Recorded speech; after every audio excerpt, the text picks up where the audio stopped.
Welcome to the 100 Grand Man Podcast. I am your host, Reggie Lewis.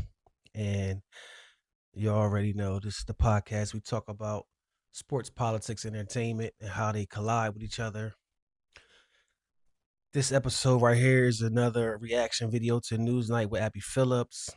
As you all know, today we have a State of the Union, what I used to call the State of the Union, meaning State of the Lion going on. And Trump is going to talk about, I'm assuming, his accomplishments, which is really none. We all know what he's going to do. We all know what this man is going to do. He's going to get on TV and sound like an old man that's whining, complaining, lying.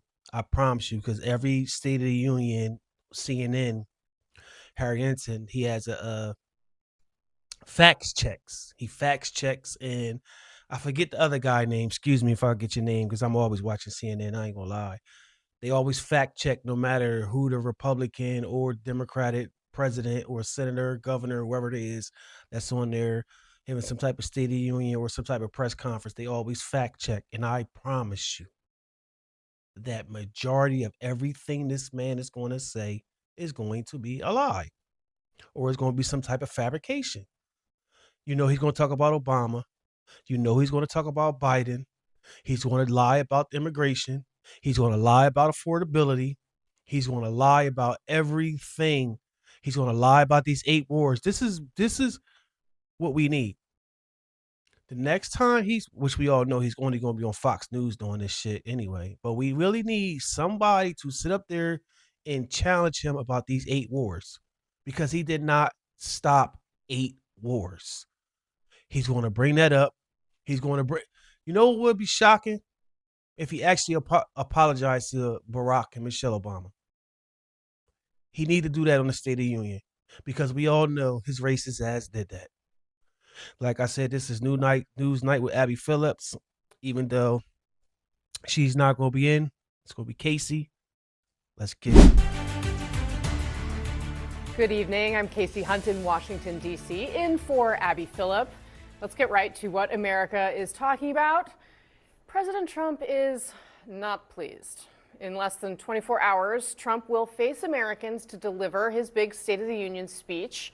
But his primetime address comes at a particularly troublesome moment for the president. First, there's new polling that shows more and more people are turning against Trump. His approval rating sits at just 36%. And support among key voting groups, including independents, is plunging. But the president says there's nothing to see here. Then I had to go through, and I still do, fake stories, fake polls. I had polls for the election that showed I was going to get swamped, and I won in a landslide. They were fake polls, because polls are tough. You know, when you get a fake poll, I get them today. I saw one today that I'm at 40%. 40%. I'm not at 40%. I'm at much higher than that. Fake polls, he says. The president is also still reeling from his massive Supreme Court loss last week, when the justices said his emergency tariffs are illegal. So now he seems to be taking his anger out on just about everybody. He warned today that his global tariff rate will jump even higher, from 10 to 15% across the board, even though most people don't think he's had his priorities straight. So how likely is it that Trump will change minds tomorrow night? Not even he seems so sure. If I came up with a cure for cancer, they would say he should have done it years ago. There's not a thing I can do where these people are going to give me credit. What'd I tell you? What'd I tell you? All he does, excuse my language, is bitch and moan. Literally. Everything's fake. His numbers is fake. If you cure cancer, everybody, no matter whom, Republicans, Democrats, Independents, white, black, Asian, it doesn't matter. We all will praise you. You will be the God who, like, literally, stop. That's all he does is fucking whine and cry and bitch and moan all day, every day. Every time he gets on that podium, he's always lying about something he's doing, or he always crying about somebody when they criticize you. Bro, you are the United States president. You are the president of America. You're supposed to get scrutinized. You're supposed to get criticized because you held the highest standard there is. It comes with the job. So, not a thing, David Urban, he could do that anyone would give him credit for. Cancer, we'd probably give him credit for that. Maybe. Right. I mean, listen, this is a tough reality for him. He clearly doesn't want to believe it, but he seems to be running into the same issue that President Biden did when he tried to convince people that, the numbers are so good. No, really, everything is fine, and people won't buy it. Listen, I think, the first 6 months, 7 months, first year of the Trump administration did swimmingly well. And then they unfortunately ran into the deportation of migrants, which went terribly wrong. We had two American citizens killed, played out on TV every night. And so that really pulled down the president's numbers, I think, to what you're saying here. We talked about this before. 82% of Republicans still stand strongly behind the president. His numbers dropped a little bit there, but they're still firmly with him. And so I think, overall, you get a pretty good grade up until this point.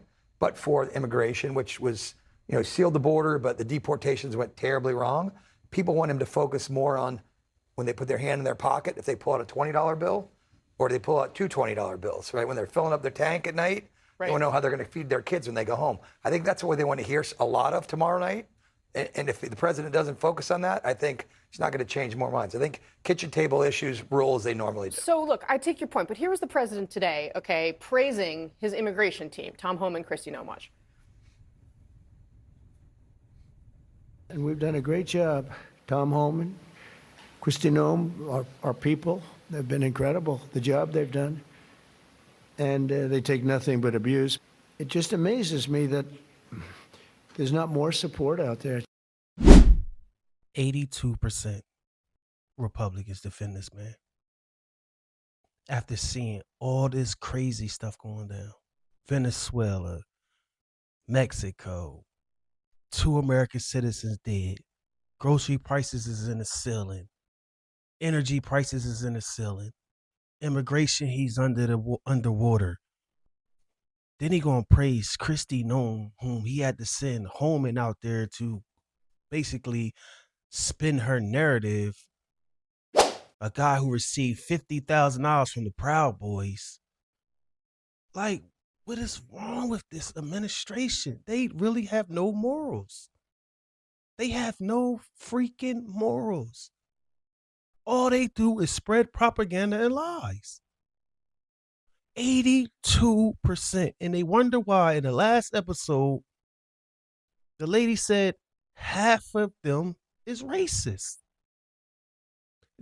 Bro, how can you be a masked man, run up on a Latino, and ask them is they legal or not? You don't have you don't have papers. You don't have an ID that's literally say this person you're going to walk up on is in a country illegal. So you ask them, are you a U.S. citizen? Because of the way they look, the way they sound, their accent. How are they doing a good job? These people is crazy. Democrats refused to come tomorrow and stage protests in the middle of the speech. Second of all, you're not planning with to respect to right? I'm not going because this president is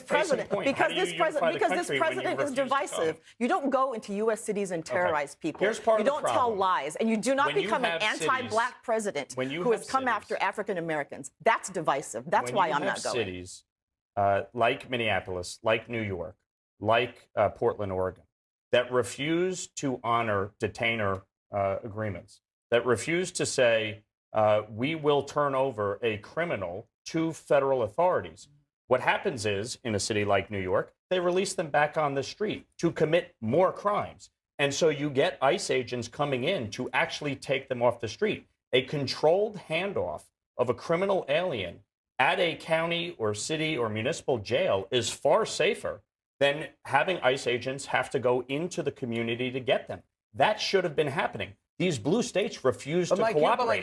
That's why you have this surge. You agree we need some reforms. Of right? course. But You know another thing that they always doing? Lying. Or they always stretching the truth or whatever.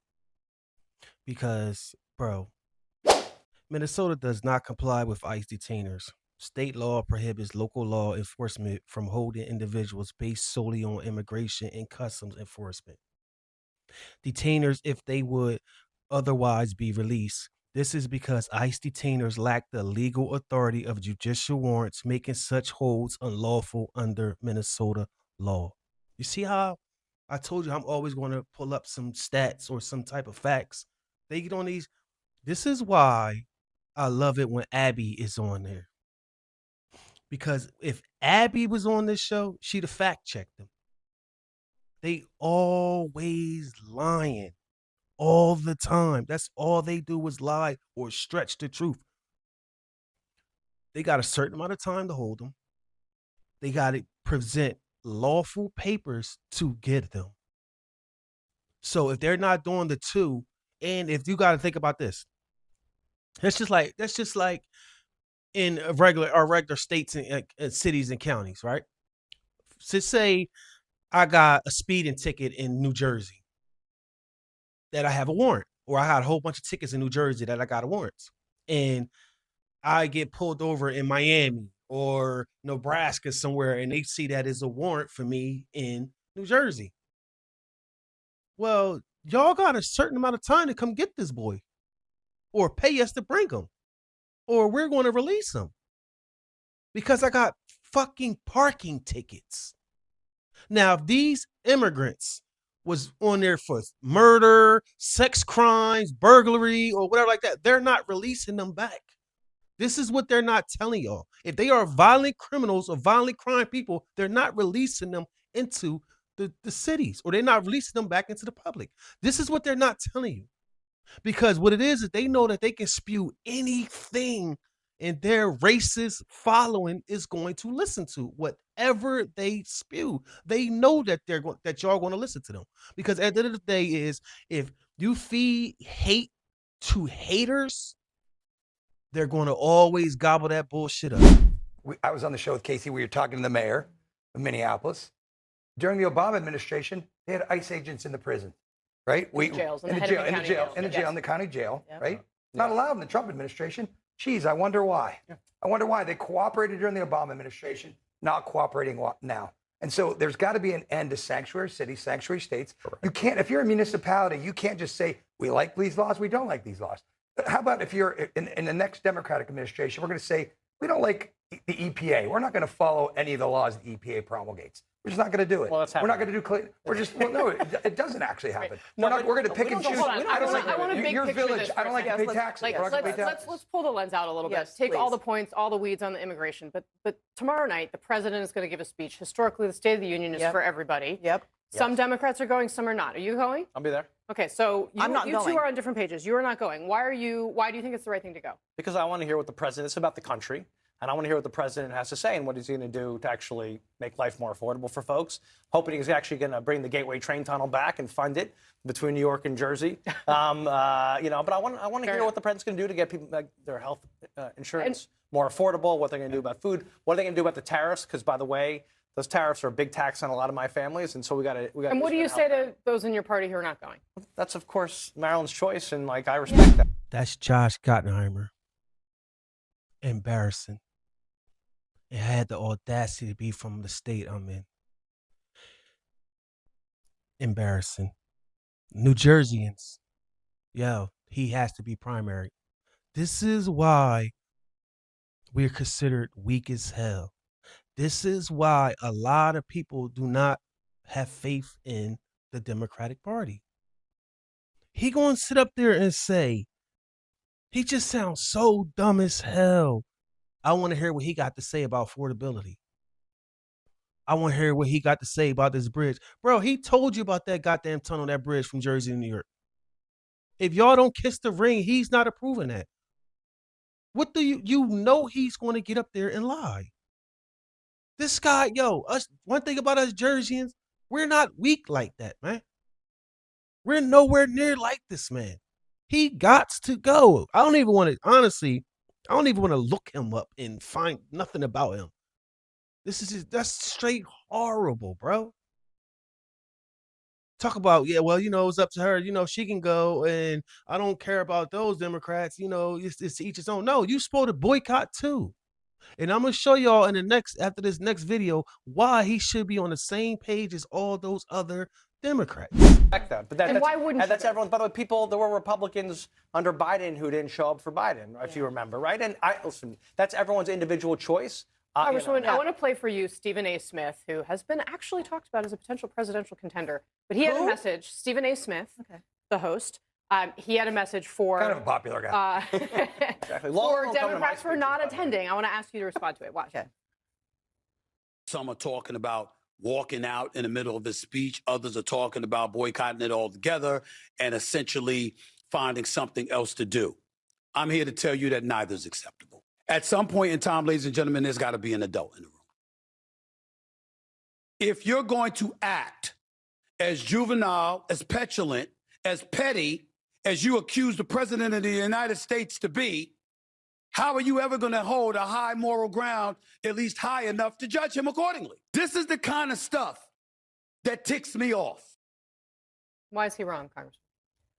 Stephen A. Smith is entitled to his opinion, and as Josh said earlier, I respect any decision that any of my colleagues make on either side of the aisle to attend or to not attend a State of the Union address. But for him to go off about petulance and disrespect, it's kind of rich coming from him. And here's the deal. I'm not going to Trump's State of the Union address because he is anti-Black. He has taken so many actions during this administration that show he does not care about Black people. Firing public employees, many of whom are African American, wanting to rename military bases after Confederate traitors, trying to take down displays that show African American history, trying to do an executive order about the African American Museum. Pete Hegseth, as his Secretary of Defense, who stood in a meeting and said, DEI is dead, when 40% of the people who are enlisted in the military are people of color, 20% are African American. So this overt anti-Black agenda of this president does not work for me. So Stephen Smith can have an opinion, but Stephen Smith doesn't vote for him. And y'all know what she's talking about as far as like his opinion being rich, right? Y'all heard what he said about Serena Williams. Y'all heard what he said about Jasmine Crockett. Now look what he's saying about the Democrats. Bro, we don't care what you say. We don't care your opinion. Now them other coons you be with on Sports Center and all that can be laughing and keying with you for that check. We don't, bro. That's one thing we're never going to do. We know exactly who you are. I don't care. See, this is the thing. People always try to compare, and y'all going to see this in my next segment. People always try to compare what they do for Black folk and try to nip under the butt what they do wrong for Black folk. And vice versa. Bro, I don't care if you from Queens, whatever you from New York. We don't care about that. You made it big.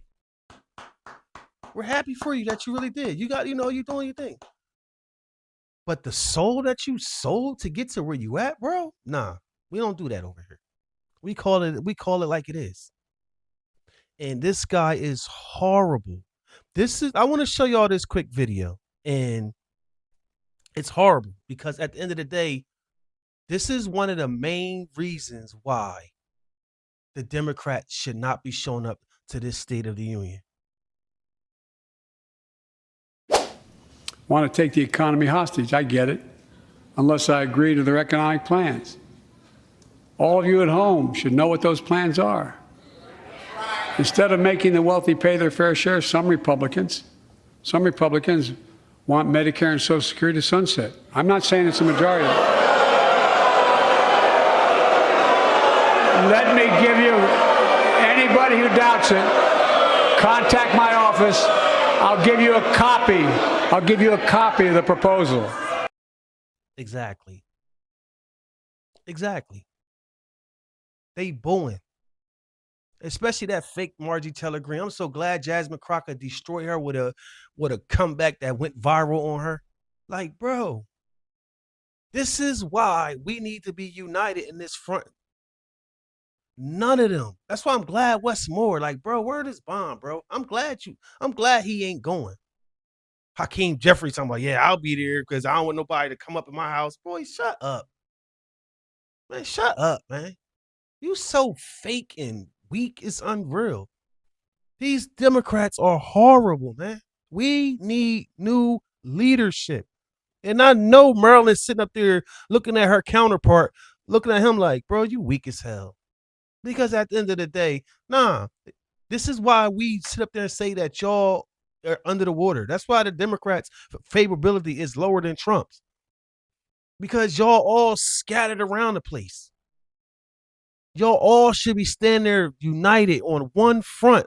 No, we're not beat. We're not showing up to this behead Duke's State of the Union. And I'm not going to say union because it's a union, because all he's going to do is lie. Push back on that a tad and saying, who saved HBCUs in the first administration?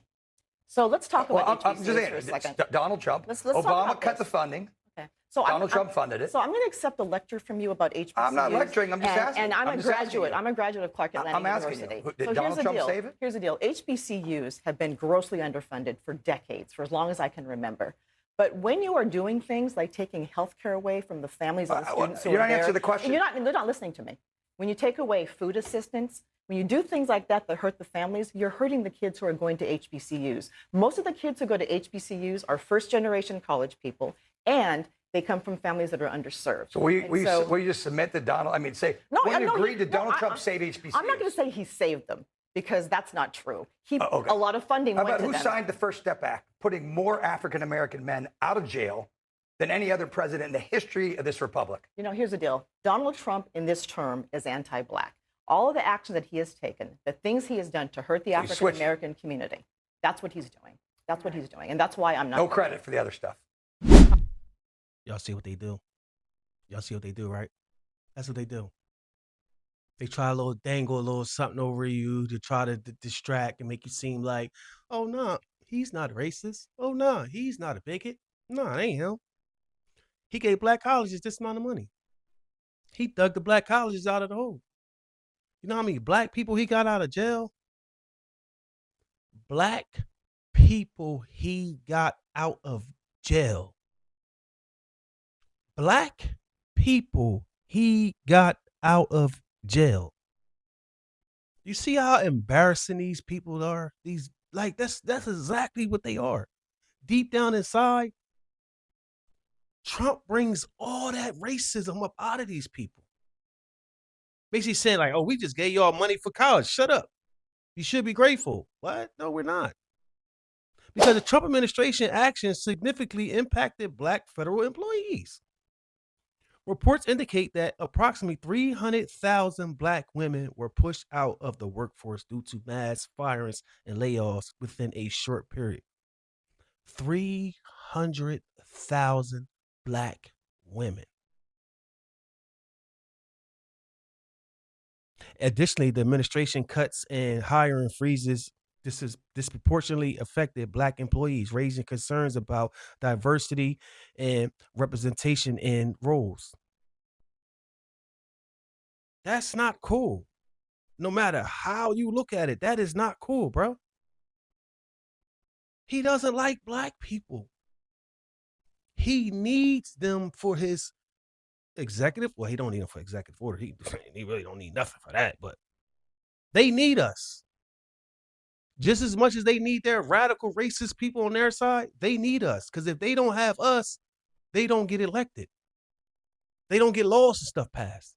So what they do is they sit up there and stomp on us, then throw us a bone. And say, oh, no, we're not like that. Give them something. Just give them something to occupy their minds. Bring a auntie to the podium on Black History Month. Pay her a little couple dollars or get her son out of jail. Get her son out of jail. What? Don't do no. Oh, yeah, This is what we're going to do. We're going to pardon this black person, or we're going to pardon that black person. Laughing at y'all. Laughing. That's what they do. They do not give a goddamn about us. Even honestly, I can literally feel like the dude on the panel, the Democrat from New Jersey. He don't either. They don't care about us. They're not making no real stands for us. But he want to sit there and talk about, the other administration didn't do it. Trump gave black colleges $400 million. He bailed them out. He bailed us out. What? That's what they do. Even shit, if you really want to be talked about, even the slave owners back in the day gave us a little bit of nasty ass porridge and shit. At the end of the day, they were slave owners. Huh? You're not making no sense. They had to feed you. That's what they're not listening to. That's what that's not registered in their thick ass skulls. They have to give you something. They have to. In order for them to stay in power, they gotta feed y'all little crumbs. They sat there and gave $400 million or whatever, how many hundreds of millions of dollars to the black colleges, but they took Medicaid, they took SNAP, cost of living is up, energy is high, tariffs is killing us. But yeah, let's push them a couple $100 to their black colleges. Let's get some of their criminals out of jail. That'll make them think that we ain't racist. Wake up. Multiple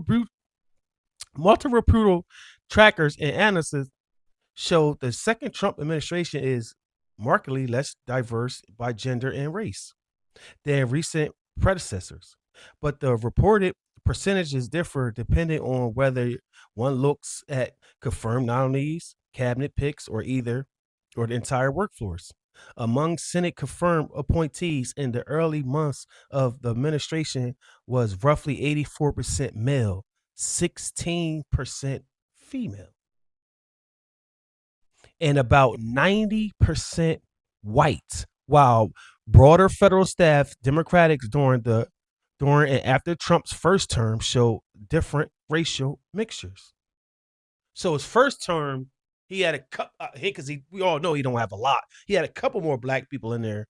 This term, nah, that's too much. We need 90% white over here. Like I said, crumbs. Black people need to be ashamed. Then he go and sit up there and say on this show that it was racist or it was crazy rhetoric when the Obama or whoever said that if you don't vote for Kamala Harris, you're doing a disservice for black people. Yes, the hell y'all was. Yes, you was doing a disservice. Vote for that old ass white man, and now look at us. Which is crazy is he only been in office for a year, and -16, -13%. That's your fault. Hit the like button, subscribe, leave a comment or two. Like I said, we're going to keep this page pushing. We need y'all to keep this page moving. So I'll see you next time. Yeah,